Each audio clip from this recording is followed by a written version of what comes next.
All right, Cole, you organized there? You're a little late this morning. I am. You'd be A little tough out there. yeah. They didn't have my spot ready for me. Yeah, well, you would have just earned yourself another couple lines for the excuse. Okay. I'll run my sprints later. Yeah. All right, what? Go ahead with your questions. First and foremost, how's AJ?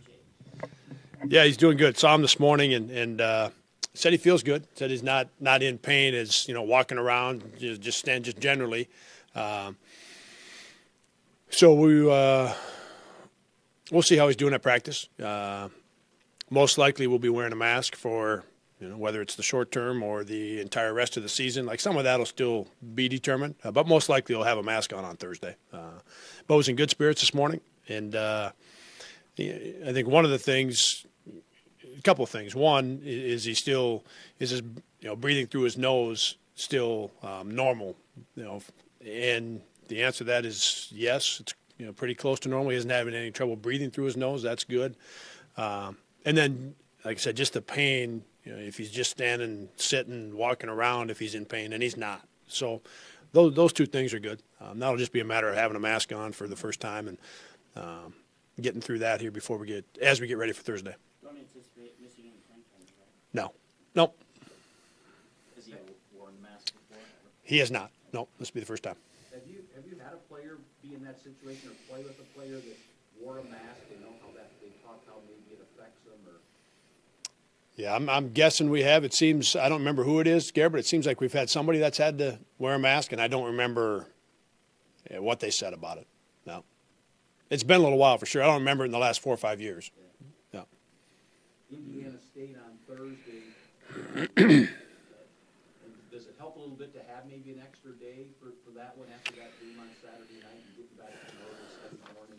Yeah, it does. I think for that reason, with getting back later on Saturday morning, Sunday morning, and then also those guys, the 5 starters played a lot of minutes, and gives us a little more time to get them back up and running, and then with AJ's injury, gives us just a little more time for him to.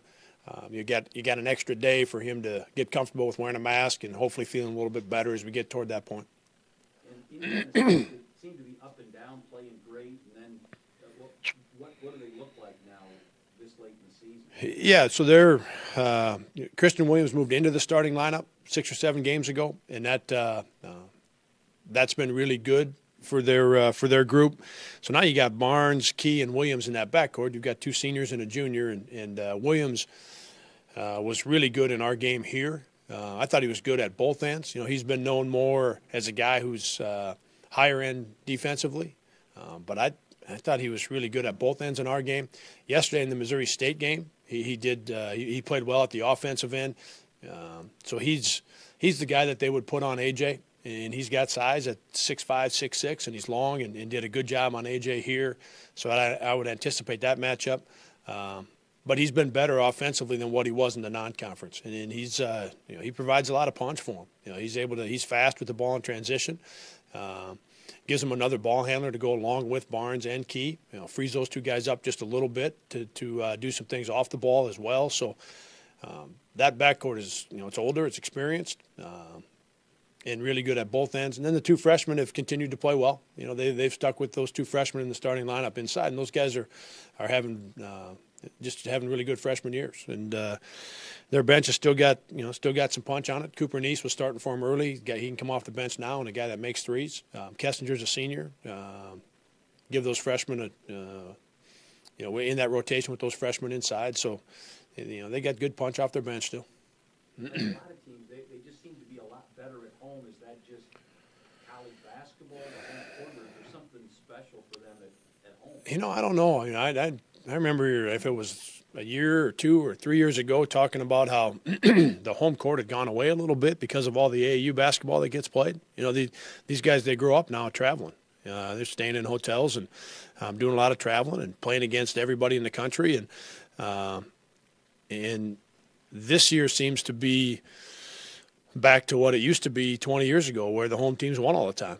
Yeah, I don't remember it being quite like this the last 2, 3, 4 years. And I don't know if somebody wants to look that up maybe in the league, what it's been like. the last couple of years, but this seems to be the most that the home teams have won in a couple of years in our league. And I think, a big part of that, for me is experience. Indiana State's got their backcourts right now, 2 seniors and a junior, and 3 really good players. And when you've got that kind of experience anywhere in your lineup, I think that helps you at home. And the other thing that's come back this year in the league is the crowds.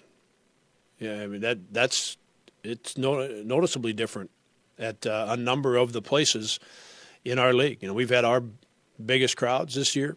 Southern has had their biggest crowds. Bradley has had, they've had big crowds. Indiana State, I think, has had their biggest crowds. Loyola's been sold out a handful of times and have had big crowds otherwise. So that's been better and across the league, including here.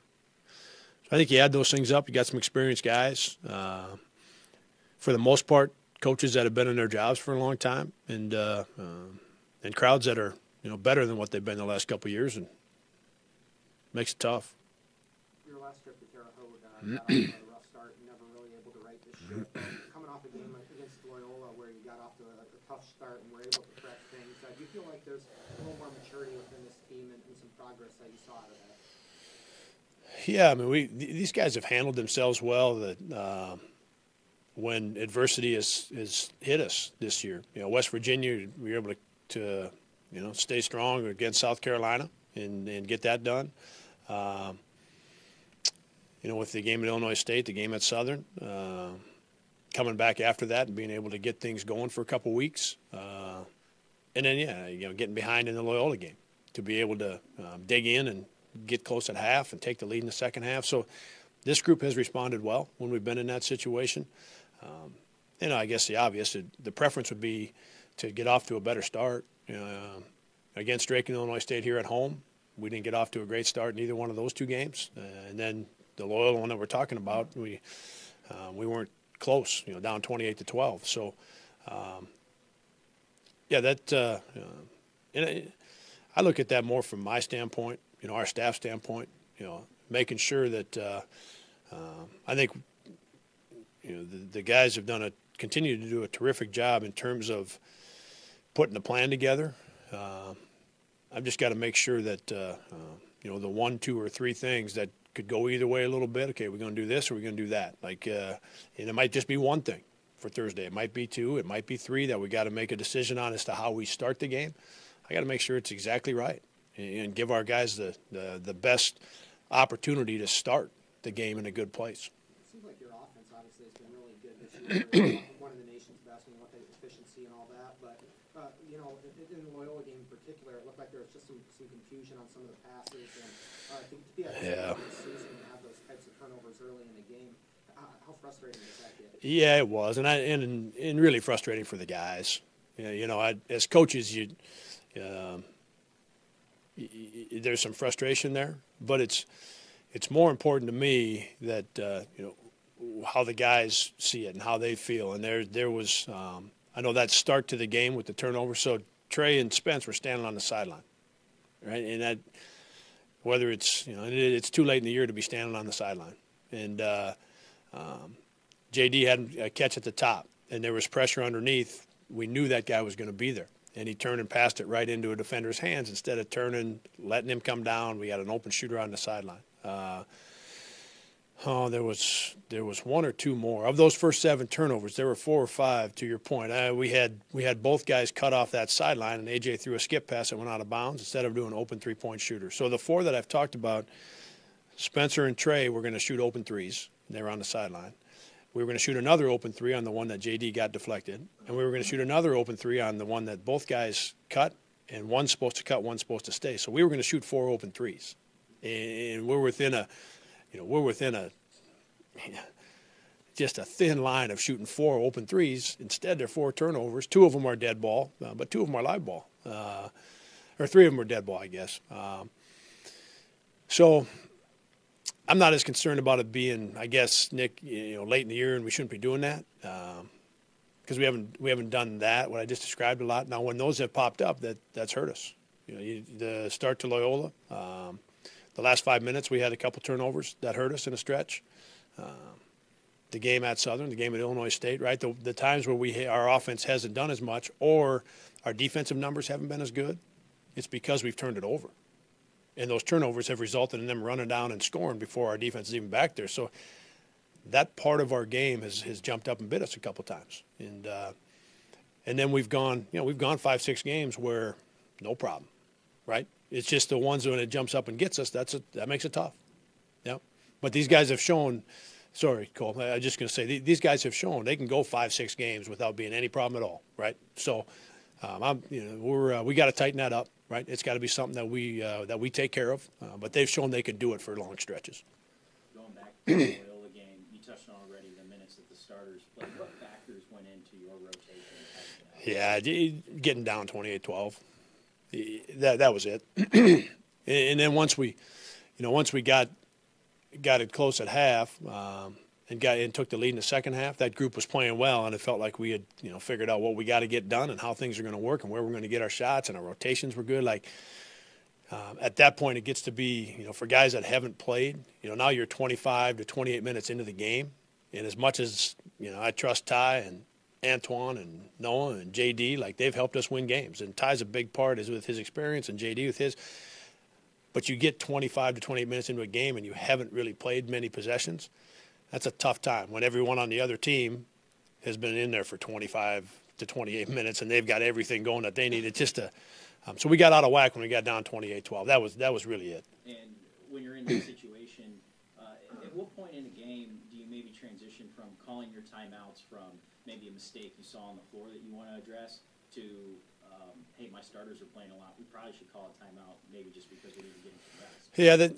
Yeah, that media timeout in the second half didn't come until 13 minutes and some seconds, and would have rather had that come right under the 16 just to get the first break. So called timeout to stop the action because we needed to. And then after that, they came back to back. The media timeouts did, and I felt good at that point because they came.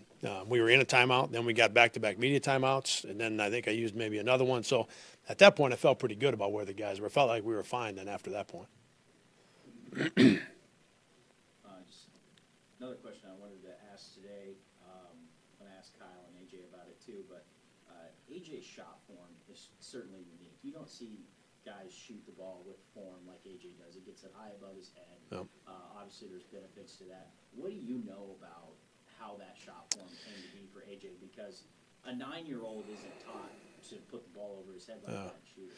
Yeah, and Kyle will be the best one to ask. He's told me the story a time or two that he and AJ were working out, and over the course of some time, he kept working to move his shot higher, move it up to your forehead, and move it up a little bit higher. And as I understand the story from Kyle, and it had gotten to the age where my boys are Tanner's in 8th grade, and so more at that age if it's 7th, 8th grade. And Hunter's gone through that point where you get to the point where what, Dad, you don't know as much as you think you know, and I think I know more than you do. And so he just moved it way up. He said, I'm tired of having my dad tell me to move my shot up. I'll just move it way up here. So you have to ask Kyle to get the exact, but that's my understanding from Kyle is it just got to be a deal where as they worked to move it up a little bit higher and kept working on his shot and kept working on his game. So Kyle can get you the real story, but that's kind of my understanding where he was a little tired of his dad telling him what to do, and he said, fine, I'll just move it up here. Have you coached anybody with shot form any similar at all to AJ? No, Mark's was pretty high. Not as far back as AJ's, but it was pretty high, and Mark got his up there quick. Bohannon's was a little more like Mark's. It was pretty high and off the top of his forehead. Mark's was probably a little higher than Matt's. AJ's is the farthest back. His release point is. Yeah. Anybody else? All right, thanks, gang.